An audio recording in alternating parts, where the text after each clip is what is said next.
Hello. Hello. হ্যাঁ, কে Hago? ওই ঘোষ আলা নাকি?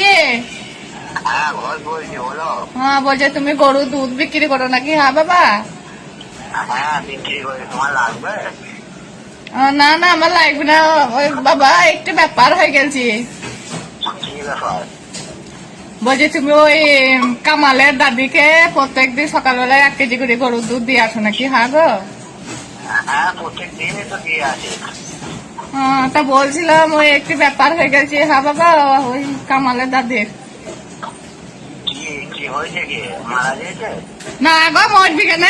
মানে ছেলে ওর একটু মানে ওই সকালবেলাতে দেখছি ওই কামালের দাদি ছেলে হয়েছে বাবা। আচ্ছা, ছেলে হয়েছে, তা আমি কি করবো?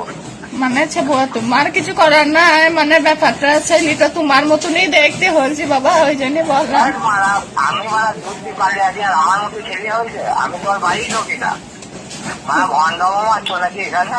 না বাবা, ভন্ডাম লয় বাবা। তা ওই ছেলে তোমার মতনই দেখতে হয়েছে, পাড়ার লোক সন্দেহ করছে উল্টো পাল্টা, ওই জন্য ফোন করলাম। তুমি আমি তো দুধ দিয়ে পালিয়ে আছি, ভন্ডামো করছো? রাখো তো ফোনটা।